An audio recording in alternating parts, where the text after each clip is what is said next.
Në 1845, gazetari konservator amerikan John O'Sullivan shpiku termin Manifest Destiny si parimin kryesor të ëndrrës së madhe amerikane, për ta mbuluar dhe për ta zotruar gjithë kontinentin që Providenca na e ka dhënë. Një vit pasi O'Sullivan pretendoi gjithë kontinentin Amerikës së Veriut, presidenti i atëhershëm James Polk, një demokrat dhe një tifoz i madh i konceptit ekspansionist, zhvilloi një luftë kundër Meksikës fqinje për të shtrirë territoret amerikane deri në Oqeanin Paqësar. Lufta e Polk, të cilën generali legjendar amerikan Ulysses S. Grant e denoncoi si lufta më e padrejtë ndonjëherë, ndihmoi SBA-n të pretendonte 55% të shtetit spanjollfolës, duke përfshirë zonat që korrespondojnë me Kaliforninë aktuale, Nebraskën, New Mexikon dhe disa shtete të tjera. Gati 2 shekuj pasi O'Sullivan justifikoi zgjerimin e sundimit demokratik në gjithë kontinentin, presidenti i sjedhur Donald Trump duket se ka thirrur të njëjtën doktrinë për ta përcaktuar agjendën e tij imperialiste, për ta kapur Kanadan, për ta marrë kontrollin e Grenlandës dhe kanalit Panamas dhe riemërtoi gjirin e Meksikës si gjiri i Amerikës. Shumë njerëzve në Kanada pëlqejnë të jenë shteti 51, tha Trump në një postim në rrjetet sociale, duke tërhequr një qortim të ashpër nga kryeministri në largim Justin Trudeau. Ndërsa Manifest Destiny, në një formë moderne, ka mbetur një supozim i nënkuptuar i liderëve amerikanë që atëherë,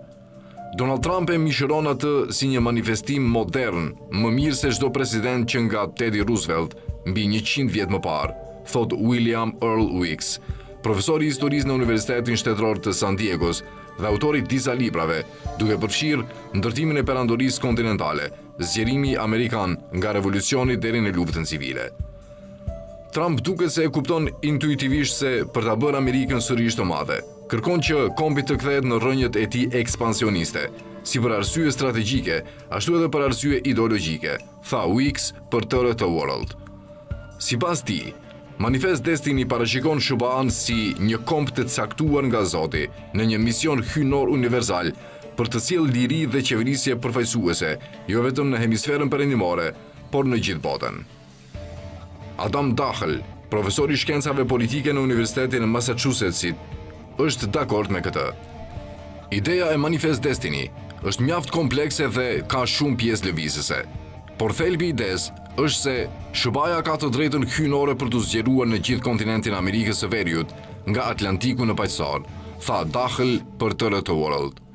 Ai gjithashtu vë në dukje racizmin e qëndësishëm të ideologjisë, e cila i shihte popullsitë indigjene si më pak të civilizuara dhe në nevojë për drejtimin e një popullsie superiore,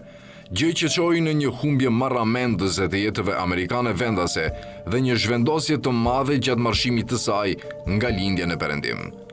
Weeks, i cili gjithashtu shkroi Dimensions of the Early American Empire, i sheh rrënjët e Manifest Destiny në periudhën formuese të SBA-s të viteve 1750-1770.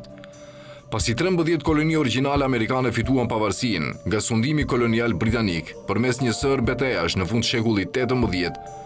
shteti i ri lundroi për zgjerim, duke arritur një marrëveshje me Francën për të blerë Luizianën, e cila dyfishoi madhësinë e vendit në vitin 1803. Trump, qëra fjala, është frymëzuar nga mbledhja e Luizianës për projektin e tij në Grenland. E gjithë kjo, së bashku me përparimin teknologjik dhe ekonomik që shteti i ri bëri me shpejtësi, rriti besimin politik të shumë amerikanëve, të cilët mendonin se fati i tyre i supozuar hyjnor ishte bërë i dukshëm ose i shfaqur, sipas Weeks. Fati supozuar u bë fati provuar nga vitet 1840, dekada kur termi u përdor për herë të parë, shton ai. Më vonë njëjti justifikim u përdor për ndërhyrjet jashtë shtetit nga SBA-ja në emër të mbrojtjes së demokracisë, nga Gjermania naziste në Bashkimin Sovjetik, politike dhe ekonomike amerikane, të vërejtura me sa duket nga disa analistë kryesor politik në dekadat e fundit. A është Trumpi thjesht një reaksionar ndaj atyre që promovojnë idenë e rënies së Amerikës? Ndryshe nga disa presidentë të kohëve të fundit, Trumpi është pandjes amerikane dhe kupton se nëse SBA-ja ndalon së zgjeruari, ndalon së synuari madhështinë në formë të ndryshme, atëherë do të vdes ngadalë, ose të paktën do të bëhet shumë më pak e rëndësishme në skenën globale, thot Weeks. Nga kjo perspektivë politike, e cila e lidh supremacinë e SBA-s me sigurinë globale, Profesori thosë se referencat e Trumpit për fitimin e Grenlandës, shndrimin e Kanadas në shtet dhe risigurimin e kanalit Panamas nuk janë të habitshme për mua dhe në fakt, Dahl gjithashtu thekson se përkrahësit e Manifest Destiny kanë parë historikisht një lidhje të fortë midis imperializmit dhe demokracisë. Demokracia amerikane ose në anarki ose tirani. Ish diplomati amerikan Matthew Briza bën një paralele midis Manifest Destiny të shekullit 19 dhe agjendës së Trumpit Amerika e para, e shtyr nga baza e tij mbështetëse MAGA dhe ndihmësit e afërt, duke përfshirë shefin ekzekutiv të kompanisë Tesla, Elon Musk. Manifest Destiny ishte një filozofi e shekullit 19, por jehona e konceptit përjashtimit amerikan, duke se gjallëron qasjen e Trumpit Amerika e para, tha Briza për Tëre të World. Retorika e Manifest Destiny